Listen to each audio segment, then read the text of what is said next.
What's wrong?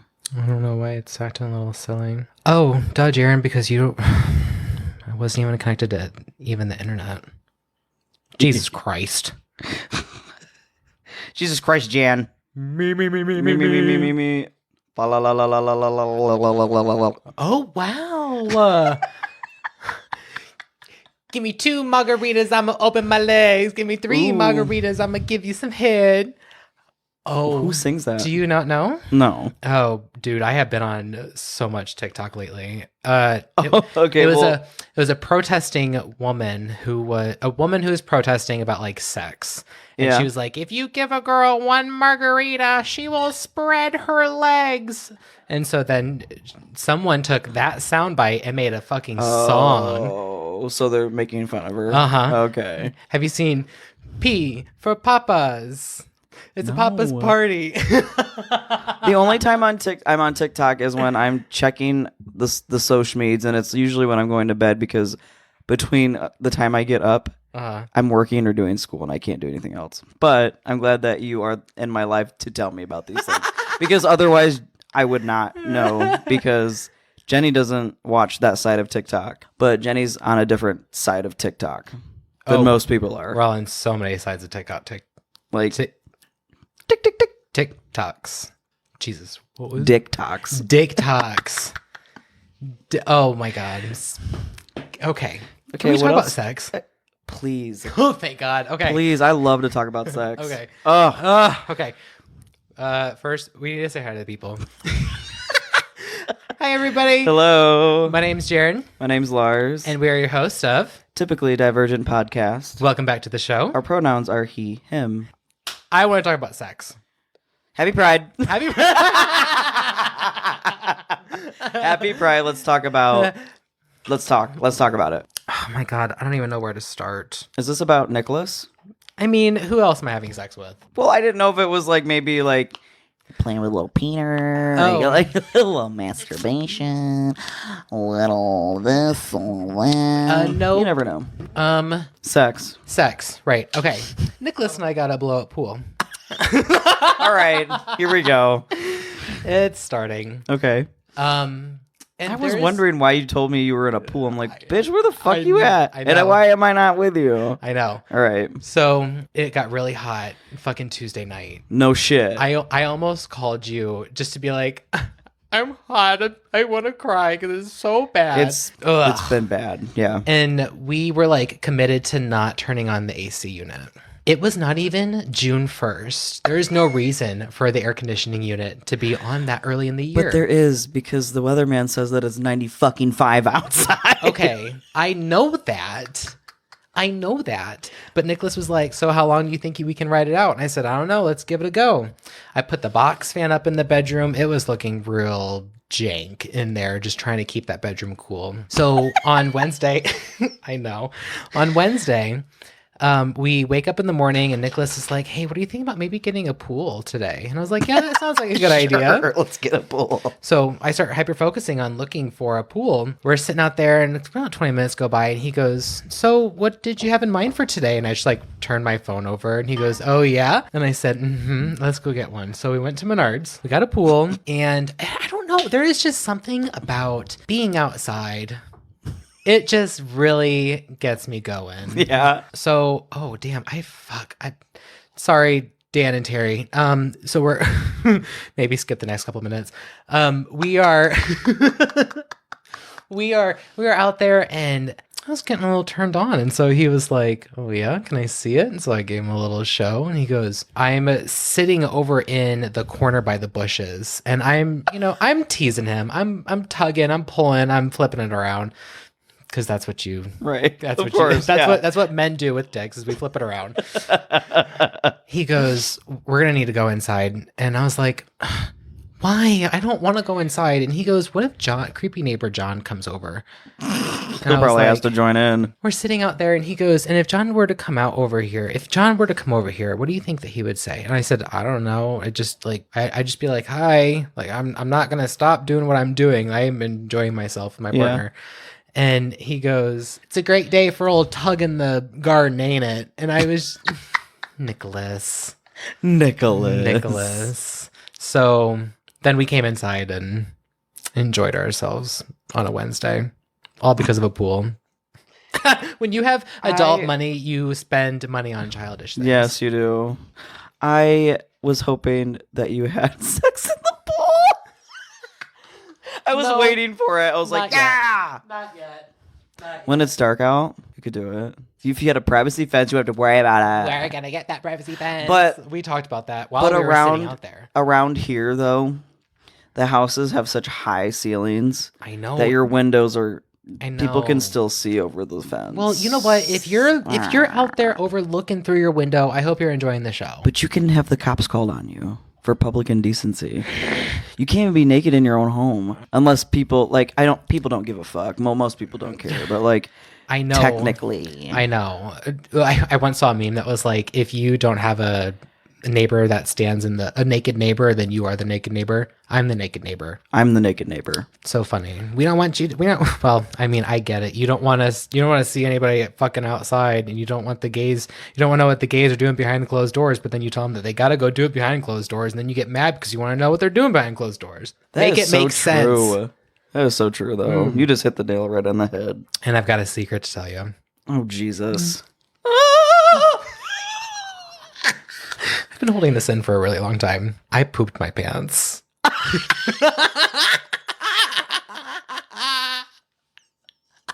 And I haven't been able to tell you. When did you poop your pants? Because I had to tell Nicholas like 3 weeks ago. What happened? Well, okay.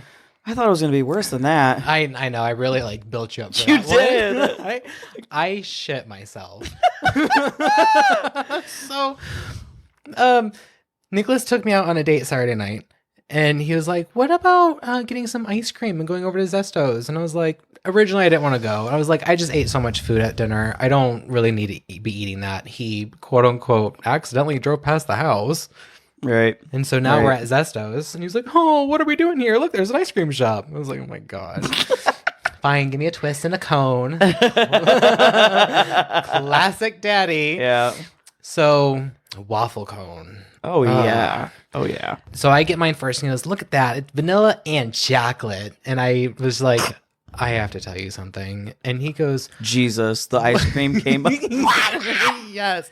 Oh, my God. He goes, what? And I said, I need you to get your ice cream first before I can tell you anything. And he goes, why? And you're really stressing me out. And I was like, I really need you to get your ice cream. He was in such a hurry to find out what was going on that he was like, we're not even going to stay here. We're just going to go. Like, we're going to get in the car and we're going to go home. And I was like, okay.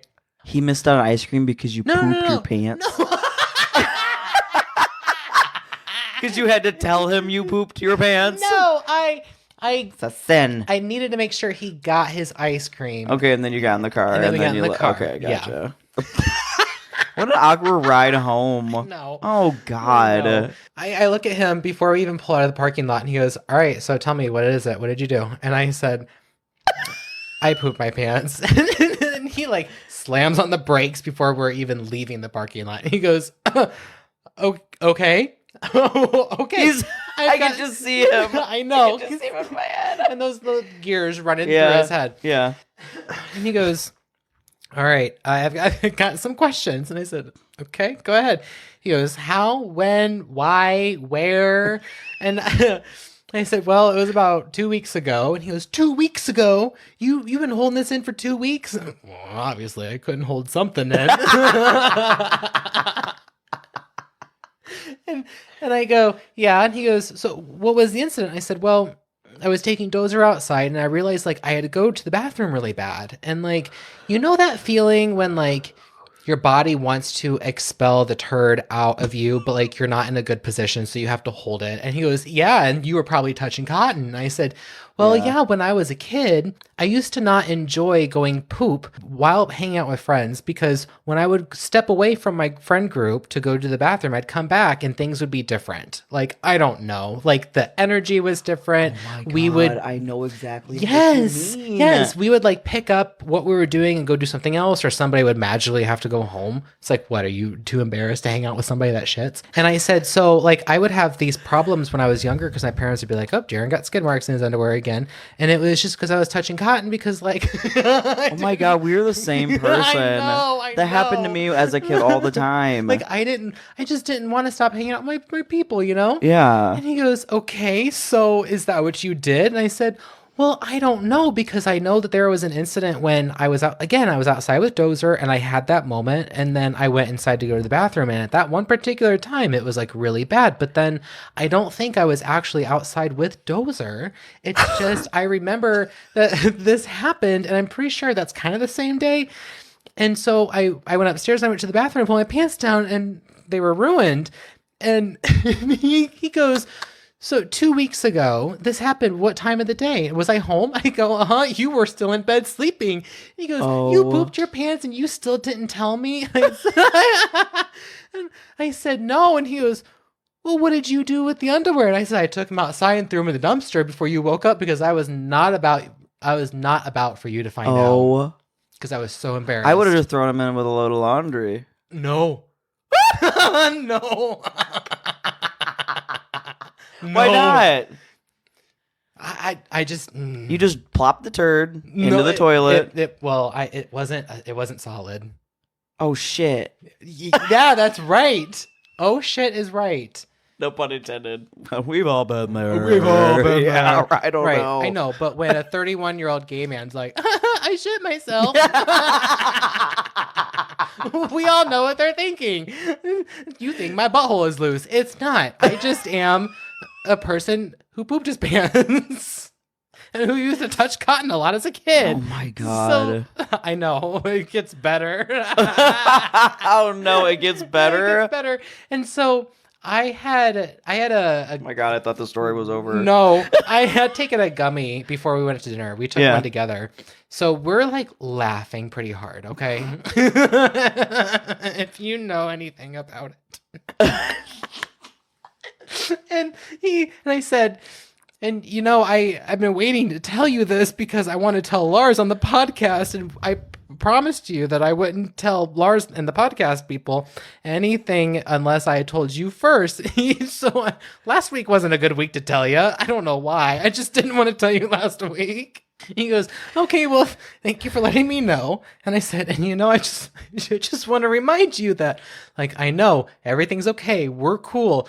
You know, we're in this together. And he goes, you're right, babe. You didn't shit your pants. We shat our pants.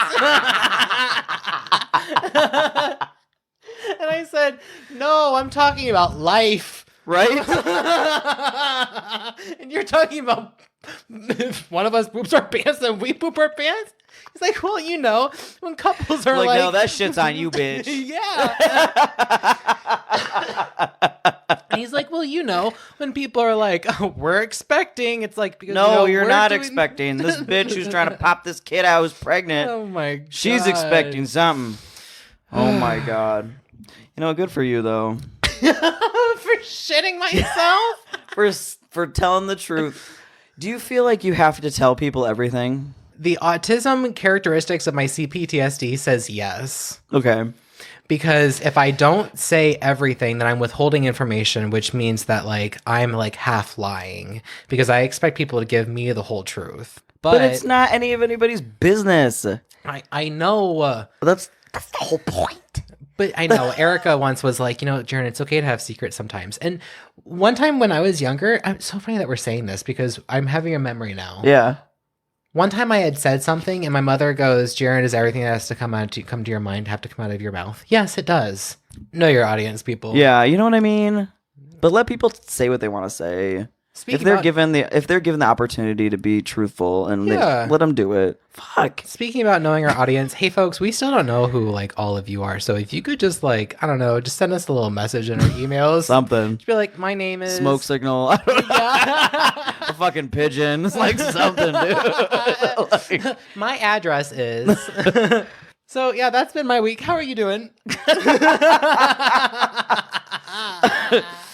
Oh, happy Pride Month, everybody. Happy Pride. Have you shat yourself lately? Are you going to come out of the closet this month? If you have not. And if you don't, that's fine. Yeah, just know this month's for you. However, if you are any of those closeted folks that go out there and spread a bunch of hateful ass shit on social media, the news, politicians. Yeah. This month is not for you. This month was because of people like you. The turns have tabled. Wiki. Tell me about your week. I took my first math exam, and I did well. I passed it.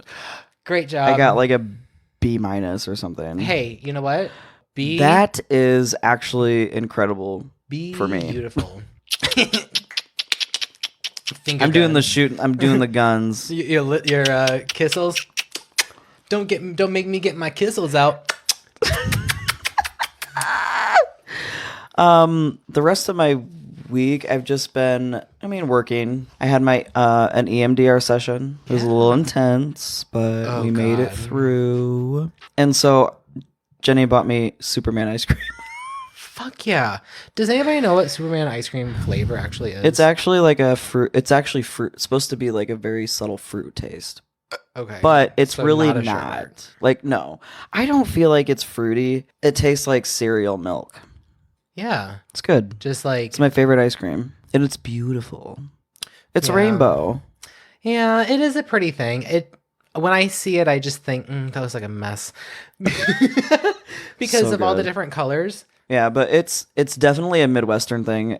In Michigan, it's a huge deal. Also, Blue Moon is a Midwestern thing, and that's just straight up blue.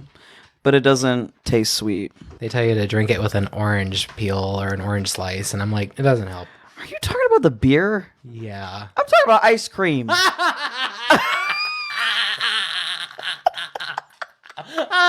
There is an ice cream that's blue. That's called Blue Moon. Personality test. If you have a substance abuse problem and you were also thinking the beer Blue Moon when Lars said that, then you're a Jaron. Yeah. If you were thinking about ice cream, you're a Midwestern Lars. Yes. Welcome to the show. Dozer, if I give you your toy, will you stop sniffing? But my week has really been uneventful. Okay. Nothing really to say. Let's talk about mental health because I gotta pee. All right. On a scale of 1 to 10, where are you at? I am at a 7 or an 8.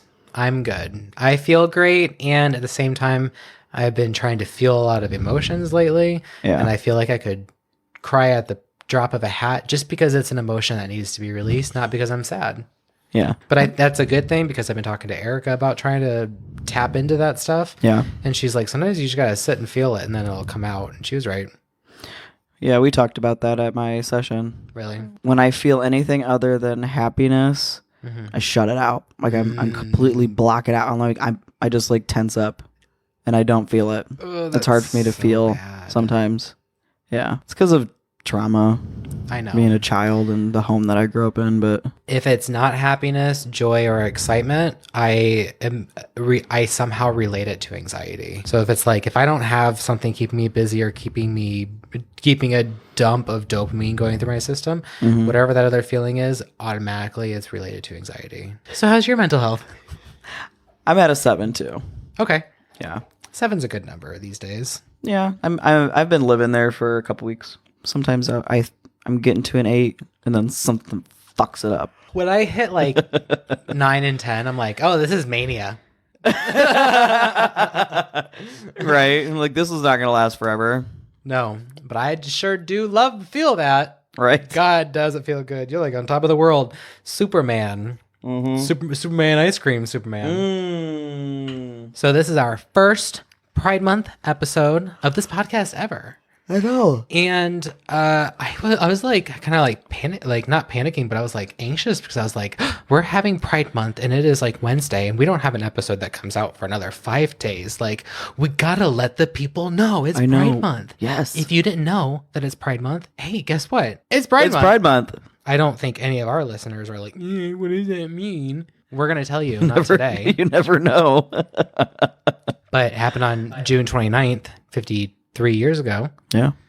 It wasn't a pride, it was a riot. However, we're not going to dive into Pride history, specifically what happened 50 some years ago. We're going to do a little something like what Heather and I did for Black History Month, which is we're going to talk about some hidden figures. Yeah. in the pride community. Yeah. The pride community. The gay community. The queers. The queers. The transsexuals. The Jews and the homosexuals.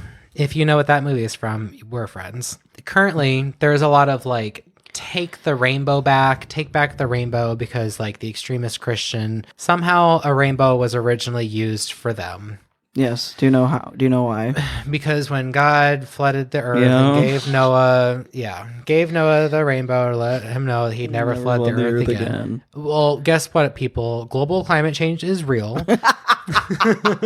Yeah. And it's going to happen again. But if anybody wants to know what the colors of the rainbow pride flag represent, I'm going to tell you really quick. So the original 8 colors were hot pink, red, orange, yellow, green, turquoise, indigo, and violet. Not the traditional Roy G. Biv. Hot pink was for sex, red for life, orange for healing, yellow for sunlight, green for nature, turquoise for magic and art, and indigo for serenity, and violet for spirit. Oh. So if the Christians want my sex, life, healing, sunlight, turquoise, they want my turquoise. If they want my nature, magic, and art, and spirit, and serenity, come get it. Fucking, I'm gonna blow it up. Not actually. Like, what about that is so offensive? I don't know. I mean, I know the answer to that, but it just blows my mind. I know. It's so sad, because it's like you're freaking out over literally the spectrum of light that the human eye can see. It's about the symbolism. They don't like it. Well, Fuck them. You've got kids' clothes with rainbows on them, and people are like, there's rainbows on a kid's clothes. A child loves colors. A child loves colors. Children love colors. Yes. It does not have to be a sexual thing. It's just colors. It's just colors. And when I'm talking sexual, I am not talking about actual anal, vaginal, oral penetration. I am talking about you see that color and it gets associated with like sodomy and like the devil. Yeah, the devil. And that's awfully unfortunate for you, because when I see a cross, I see what y'all sacrificed Jesus Christ on. Not even Christians. It was the Jews, right? And then Christianity came about following Jesus. And some of y'all need to remember who Jesus was. He was hanging out with people everybody. Like us, yeah. not people like y'all. Yeah. But that's fine. You can carry the crucifix, which you killed him on your neck. And you can put it on your car, and you can put it on a flag, and you can put it on your house. You can put it on your body. That's none of my business. Right. I feel the same way, especially the Jesus fish. Every time I see that, I'm just like, ooh, you really Christian. Ooh, you real Christian. Like, you really get up in there. When did you know that you were not? Cis. Yeah. Straight. Yeah. I knew that there was something different about me when I was 5. Mm-hmm. I didn't know what it was. Mm-hmm. And I think a lot of us can. These are literally the exact same words out of my mouth. Right. I think a lot of us can understand where I'm coming from with that. When I became a teenager, I was in high school. I started to become close to a friend. Mm-hmm. That is when I knew that this wasn't something that was going away. It was still here. It was still present. Mm-hmm. My feelings towards the opposite sex. When I came out as a lesbian, quote unquote lesbian, there was still something different about me. I didn't identify with women. Okay. I didn't know how. I didn't feel right when I did. I would go through stages from like middle school and high school where I would be very, very feminine looking. Mm-hmm. I would always levitate towards androgyny. Okay. I just felt more comfortable. Again, like there was just things that just puzzle pieces that were just kind of floating around that still needed to be put together for me. And when I was in my mid-20s, I started to hear about transgenderism. And I don't even know if that's even a word that we use anymore. Transgenderism. To be trans. Okay. Someone who is trans. I kind of like pushed it off and I was like, no, that can't be it. Mm-hmm. But then I started to listen to others who were like me. Mm-hmm. And I was like, this is so much like me. Then all of these memories from my childhood would flood back. Mm-hmm. Like me going to sleep at night and praying to wake up as a boy. Mm-hmm. And wanting to pee standing up and wanting to change my name because I didn't like my name. When we would go to church, having to put on a dress, I would literally lose my shit. And looking back on the relationships that I made as a child with all of these guy friends, like I would connect better with guys. And that doesn't mean that you're trans. It doesn't really mean because anything. I connect really well with women, and that doesn't mean that I am trans. Right, but I felt a community with them because I felt like I was comfortable around them because I levitated towards them because I wanted to be like them. Yeah. But not be like them as in like they influenced you, just you wanted to go through the journey that they were going through because it felt like it was right for you. Yes. Okay. And every time we would like play make believe as a child, I would never want to be a girl. I always wanted to be the wife. But that's because I always just wanted to be married to a man. Right. That or a dog because I didn't want any responsibility. Right. And I think that we get caught up on like those different situations, but those are just how our mind works as we're processing through as children. And imagination. Yeah. And I would never want to be a girl. Ever. Yeah, I wouldn't either. I enjoy having a penis. Yeah. Well, I mean, like when I was when we would play make believe, I would just be like literally like, yeah, I like having a penis. Like, yeah.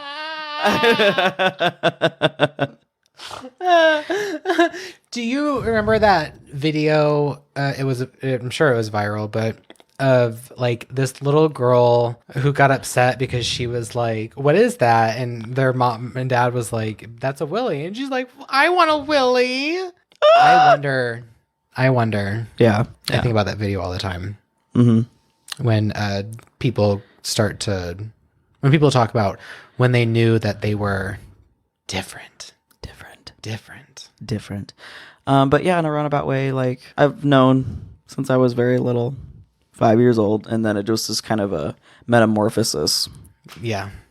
Something from then on. Just kind of like sparks. Yeah. And I don't think any of our listeners out there would think that I am like predatory by any means, but it's not like I was thinking about sex at 5 years old. I didn't know what sex was. It was just, I really like this boy, and not in a way that like I want to be friends with him. Just it's an intimate on a level, on an intimate level, and I think it's just our body's natural way, just like a cis or just a straight person of developing an attraction. It has nothing to do with sex. It's just about the intimate part of it. Yeah, it's just the chemistry running through your veins. Yeah. What Actually, about you? I'll have to pull up that photo. Well, I was in kindergarten, and I liked that boy, and I have the class photo, and I took a thumbtack because it was on a wall in one of the houses that we lived in, and I like took a thumbtack and like poked his face out because I was mad at him because for the way that I was feeling about him. Oh my God. I know. Ooh. And then so as I got older, still in private school, we're talking about gay stuff and like what it means to be a homosexual. Before we're having the sex ed talk, I was being told like, hey, you know, like this is bad and and I was like, that might be me. And then countless nights praying, please don't make me gay, I want to be straight, you know. But then I'd be like, but I'm made in your image and I'm perfect, but like why do I feel this way? And like I can pray this away. You can't pray it away. And then just at some point, like kids would be like, oh, like Jaron's gay, Jaron is this, and it's like I don't even know who I am yet, so how is it fair for bullies to like tell you who you are? And I'm not saying that like I got bullied into being gay, just it was like they could see it. And then at some point it was just like, fuck it. And then I stopped believing in the religion that I was following because it was like, you're obviously not giving me the answers that I need or the help that I want. Yeah. So I turned my back on religion. That's when I started turning my back on faith. When you told your parents, were they... No, it was not good. Yeah. Not good. Yeah. We will talk about our coming out stories on my birthday. October 11th is National Coming Out Day, and we'll do coming out stories then. Okay. But we're not going to talk about it today. Okay. I wanted the people to know. Yeah. So. Sounds Gucci. Happy. Gucci. Goodwill at best, my bro. Happy Pride Month, everybody. So Lars is going to be teaching us some educations. He's going to learn us something. Oh, yeah. Oh, yeah. Oh, yeah. I think when you spoke on highlighting some people who are maybe forgotten or who were a little bit hidden individuals in our community, our queer community, I really liked that. Okay, good. And I think that it's important to talk about those things because we only are taught such a little percent of history in general. Yeah. And when you have queer history involved in that, obviously it's like there's nothing out there, at least for the mainstream to like actually like see. You kind of have to like really filter through a lot to like find those stories and those hidden stories. And there's only a handful of people who I feel are really trying to educate the world on that, on anything that's queer history. So unless you're really actively finding it, you're like, it's just not there. Yeah, or that. So like, and a reason for that is because of the AIDS epidemic, and we lost so much history to AIDS, and that's why we're going to be talking about people who have been forgotten about. So today we are learning about Harrison Post, and his story has actually popped up on TikTok. Okay. I don't know if it's been how recent it's been, but that was very, very interesting to me with his story and what kind of a person that he was and his life and how it transpired. So Harrison was a queer Hollywood socialite who was known as like the Great Gatsby of his time. Ooh. Most of us have never heard of him, but his story has come to light with the recent release of the book The Twilight Man by Liz Brown. So the author Liz Brown and Post share a unique connection. Okay. A man named William Andrews Clark Jr. I feel like I've heard of him before. He is from a very prominent family. Okay. The Clark family. Oh, yeah. Not Lewis and Clark. And you better believe I tried to link him there. Did you? Yes, I tried to, but I couldn't link him. Liz lifts the veil of the true and tragic tale of her great uncle and his partner Harrison Post. So the short story shines a light on their private relationship and the harsh realities queer people in the early 19th century lived through. Like I said, Liz Brown, she was at her uncle's estate one year, and I read a little bit of foreword from her book, and she was in his estate, and she was looking through his belongings, and she found letters and pictures of Harrison Post. I love when they find letters and photos. I know.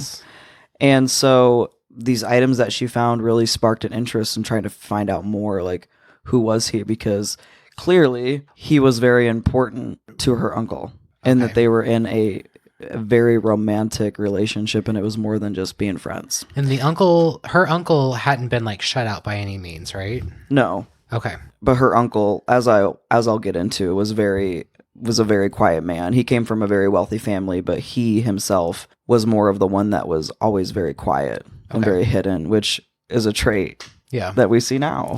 Right. You know, so because the less attention you bring to yourself, then the less people are going to know about you. Right. But that's why we got to be proud and out loud and proud, y'all. Because we need to break that cycle.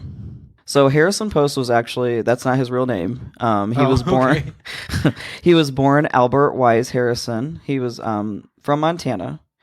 As a young man, he moved to San Francisco, California, and worked as a clerk in an upscale boutique. This boutique catered to many rich and powerful men, and that's where he met Clark in 1919. Ooh, steamy. So, like, there has been TikToks that call him, like, the sugar baby that I've heard.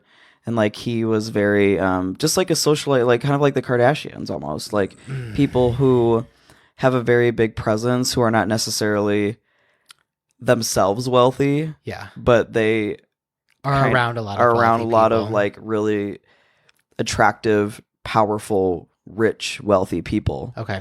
And that's what gives them their famous, like, status. Is because they're around these people and they have something to offer those people. Sex. And some other things too. So a little bit about Clark. Again, he was the son of Senator William A. Clark, who was one of the Copper Kings of Montana. Okay. This is where a lot of their wealth comes from because they were they own nearly half of the red ductile metal in the country. He, Clark, so we're not talking about his father anymore. We're actually talking about Clark. He actually founded the Los Angeles Philharmonic, and he helped establish the Hollywood Bowl. He also played the violin and loved to collect books. So, like, we're starting to see, like, he was very artistic. He was a very artistic person and loved the arts. Yeah. Kind of like a philanthropist almost. I want to play a string instrument so bad. I think it's so like beautiful. the cello, so you can straddle it. Yes. Yes. Happy Pride. Happy Pride. Straddle that cello. So after that encounter, they became very close and eventually lived together. Okay. Right before the premiere. Were roommates. Right, they were just roomies. Come on. Whatever. Because the sugar baby isn't going to tie himself down to anybody else. He's got money to come in, honey. Right before the premiere of the LA Philharmonic, Post joined him in Los Angeles. They hosted parties together. They bought property together, and they traveled together. Aww. So they were always together. I love that. Eventually, Post would be living with him, like I said, and they would this is where he got his elite status, is like having like servants, being able to have like famous friends like Alla Nazimavo, Carol Lombard. I know that name. And Greta Garbo. They had a villa in West Adams, a beachfront mansion on the swanky Gold Coast, and a 13-acre estate in the Pacific Palisades. 13 acres? Dude. Do you know what I could do with 13 acres? No kidding. I could have so much outdoor sex. Yes, the pools. Yeah. I could fit, that baby could fit so many fucking inflatable pools. Right? Damn. Everything that we've heard, like, they were a couple, right? I mean, it sounds like it. They sound like a couple. Yeah. Right? They sound like me and Nicholas. But not really. Oh. So the section 286 of the California Penal Code, or engaging in sodomy, carried a penalty of 5 years in prison. Okay. Even a misdemeanor of charge of conspiracy, even conspired to commit this act. So if they think that you are gay. Yes, even if there's a slight inclination that you were queer. In 1919. I mean, am I surprised? No. I feel like at the turn of the century at 1900s, it was like not as big of a deal to be gay. And then like somewhere between like 1920 and like the 50s is when it became like a bad thing. And then it became like an okay thing in the 50s, 60s, 70s, and 80s. And okay. Yeah, the Victorian age is when we started. So it's almost like boomers and millennials. Okay. It's where like the late 1800s. So the Victorian age. Oh. Like at the beginning of the turn of the century. Yeah. There was a lot of, there was a shift. Okay. So there was more of a acceptance of queer culture. And then you get a little bit of in the early like 1900s, but then it just like, boom, something happens. So it's like this weird like ebb and flow that we're seeing in history. That we're seeing now. Like, it's okay, it's not okay, it's okay, it's not okay. All right. Yeah, which we can get into more of that too. Oh, for our Queer History Month. Or Pride Month. It's all pride. It's all pride. It's all pride. Be proud. Something that is really interesting, again, with the conspiracy to commit acts under the penal code, it says that acts tending to lower the morals of the community. Isn't that sick? So, like, your homosexuality is going to ruin the reputation of the community, and it's breaking the morals of the fabric morals of the nation that we hear all the time, or your community, or your whatever.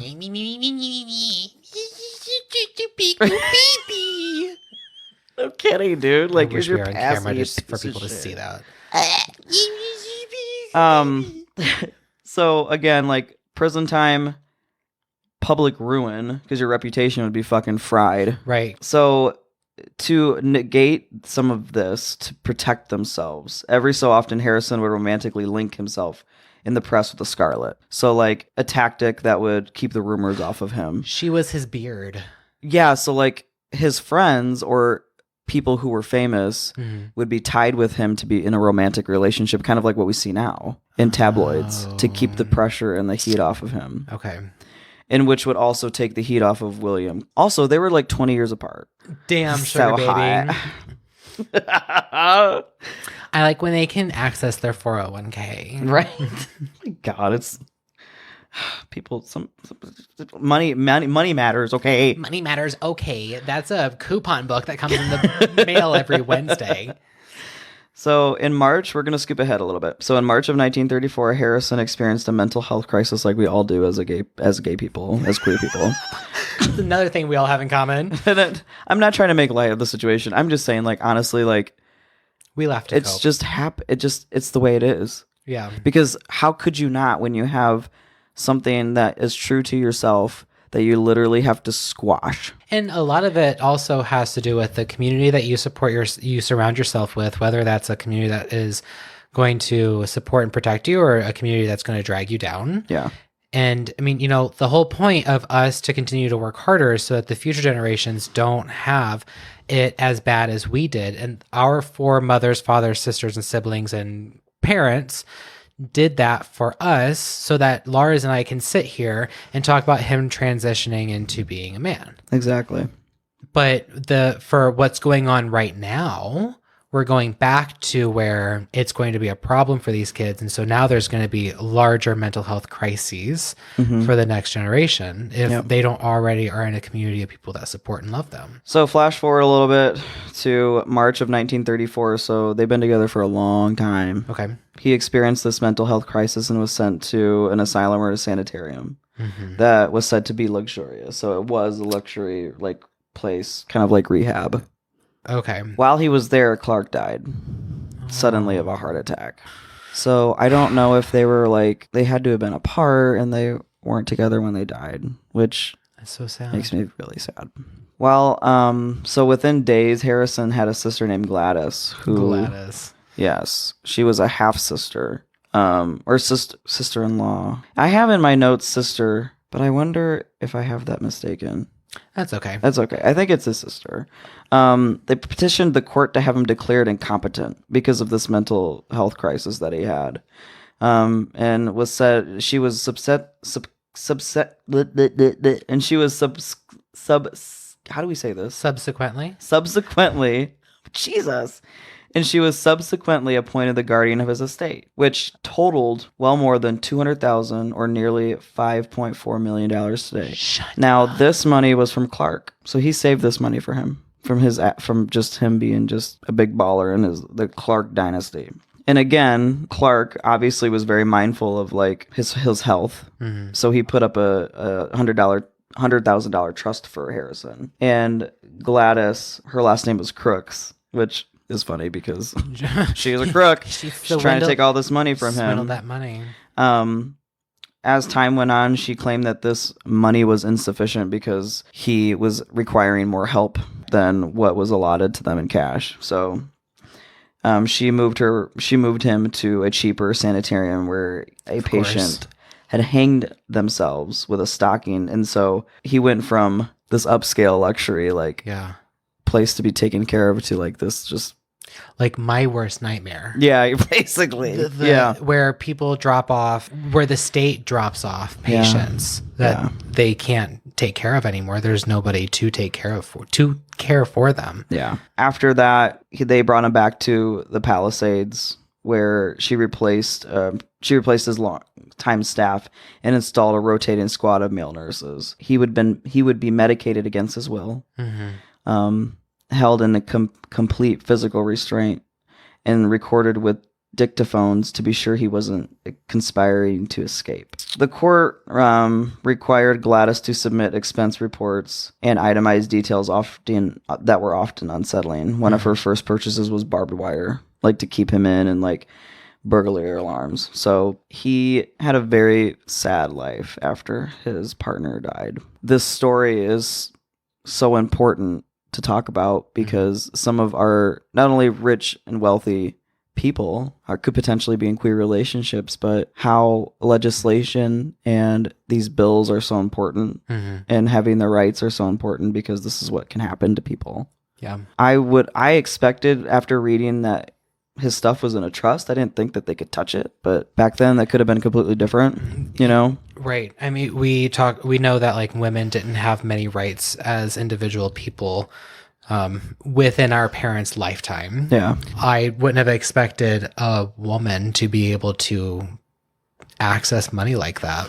Especially a man's money. Yeah. But if he wasn't married and didn't have a wife or didn't have any kids and she's technically the next of kin, I mean, I'm sure they were probably like, I mean, just, you know, you have every right to be able to access this. Yeah. And it's like when you were mentioning about how these things can happen to people, these things do happen to people in today's time. Say a queer person is in the hospital and they do not have family out of their choice, or they just don't have family, period, but they have a partner who is of the same gender or who is also queer. And if they're not married, because if a hospital believes that their morals are so important that they don't treat queer people, they could make sure that those two people don't see each other while that person who is ill or dying is left to die in the hospital alone. Yeah. That was always a thought in my mind. What if something happens to me and I have somebody who's in my life and I'm like, they're my life partner, but you're not married. Yeah. But I need them to be able to take care of me, to be my power of attorney. Is that what it is? Power of attorney. Okay. Obviously, that's not going to happen because like I can get married.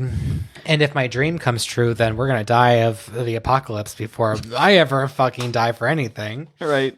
Again, like it just goes to show just like why bills and rights and things that are being put forward need to continue to be put forward, so that it doesn't matter what religion you are, it doesn't matter what you believe, like people need to be legally taken care of. Yeah. It's interesting too to hear about such a time period in which we have these expectations of them just being so like everybody was straight, everybody was married, everybody had just this one life, but like Clark had a secret life.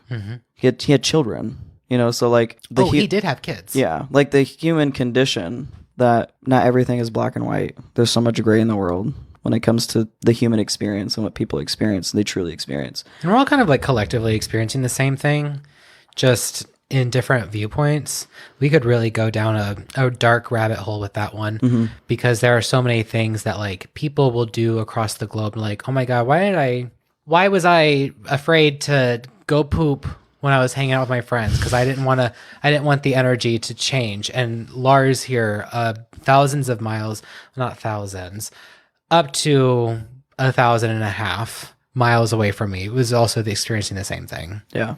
Or the one that I was thinking of today was putting my arm out the window and like catching the air of the car, like I'm soaring as a bird. Right. Like why do we all do that? Why do most queer people at an early age realize that something is different with them? And that's what they always say.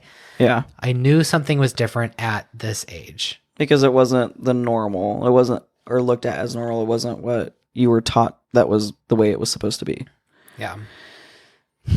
And also, anytime I hear people talk about it wasn't like that back then, you can eat a bag of dicks.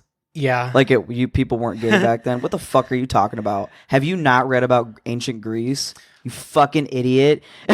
Or even Egypt. Like, come on. One of my newer, because they weren't taught in American education that queer people existed. I know, but like they're under this. I'm gonna get off my soapbox. No, pop off.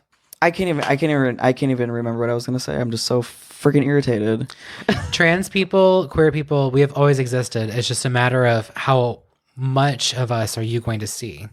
Yeah. If you don't allow us to have a bar or an establishment for us to hang out, we will find ways to hang out with each other in dark corners, underground, and you'll never know about it because you're not part of it. You don't believe in it doesn't mean it doesn't exist. Just because you think something is wrong doesn't mean it doesn't exist. Okay, yes, because just because I don't believe that certain gods or religions are true does not mean that for somebody else in their world, it's true for them. But it's just the person in that world is imposing on my life and saying that what I'm doing is against their religion, and somehow I now have to conform, we have to conform to do what they want us to do to make themselves feel comfortable.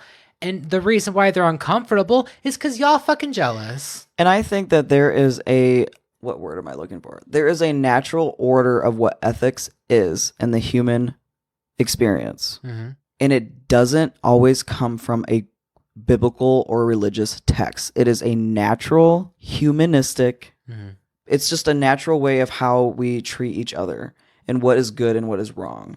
And I think that you literally cannot tell somebody that what they're feeling is not right. Right. That is literally unacceptable. And you can't love God and hate on people at the same time. Like, you cannot tell a gay couple that what they feel is not love.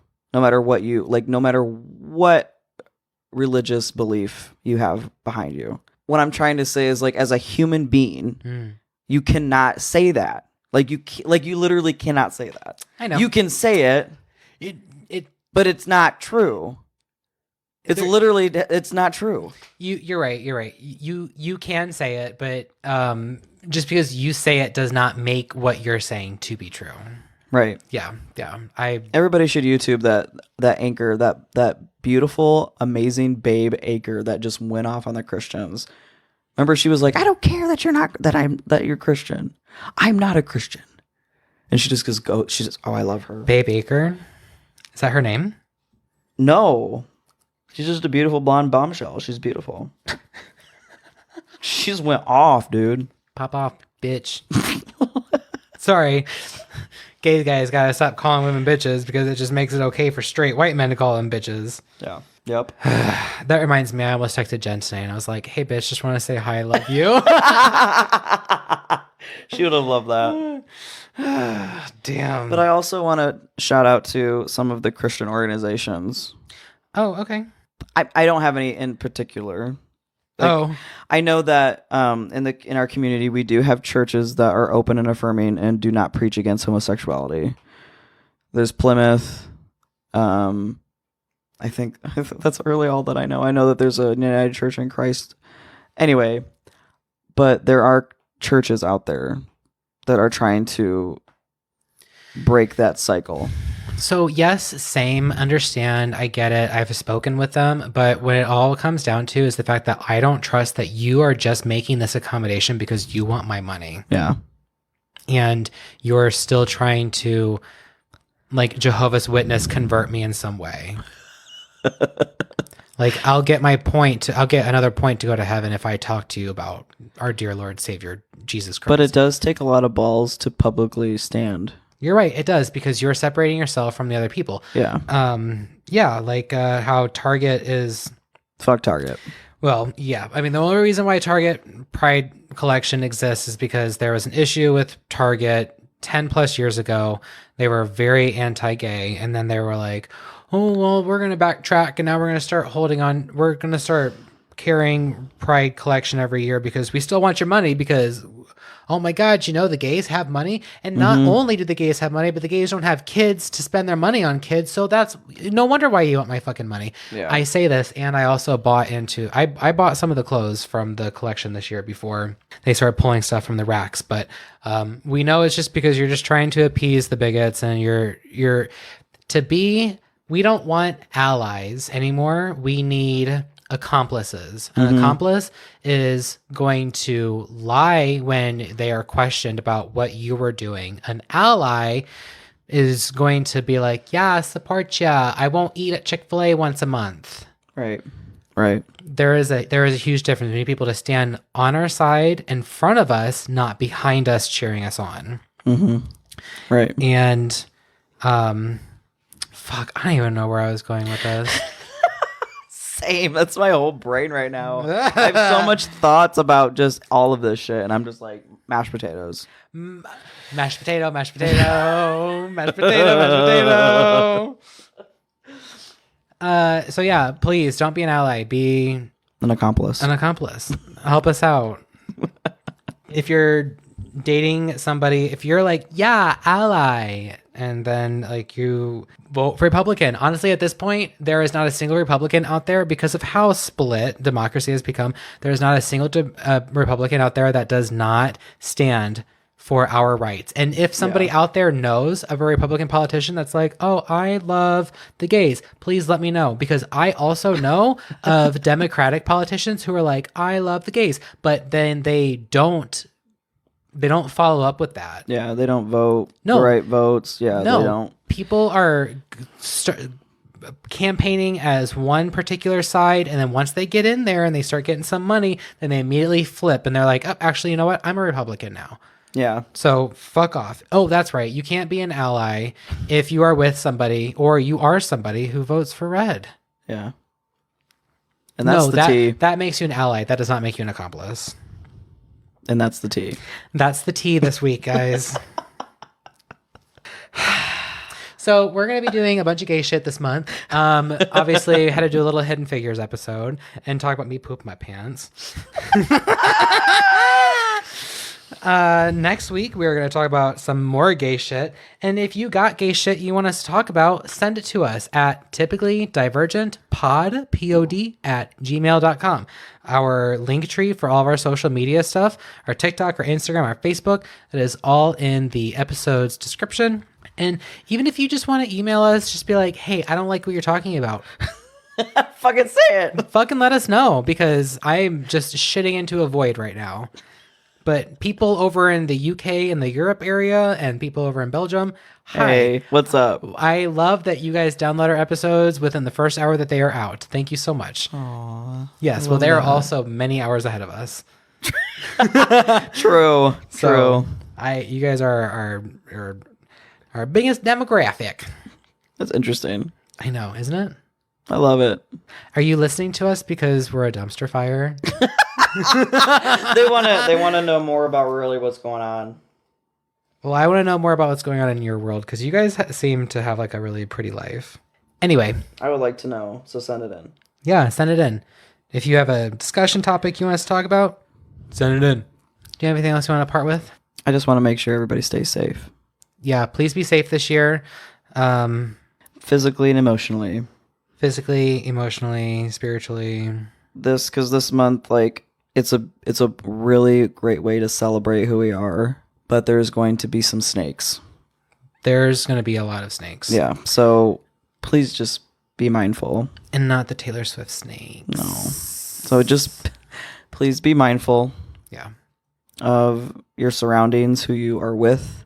If you need to be away from your family, that's okay. Yep. If they're toxic. Yep. And any slightly minor inconvenience that happens in your day, just drop this phrase right in the middle of Pride Month. Are you kidding me? Right in the middle of Pride Month? Mm-hmm. Yeah. Treat yourself. Ooh, treat yourself. Yeah, treat yourself. Do things that make you happy. Yeah. Support a gay podcast. Right. Reach out to your queer peers if you're able. Ask them how they're doing. Do you want to add anything to that? Get loud, get proud. Yes. Stay queer. Stay queer as fuck. Anyway, thanks for hanging out with us this week, you guys. We love you so much. And I love you as well. And you can just, come. See you Monday. Bye.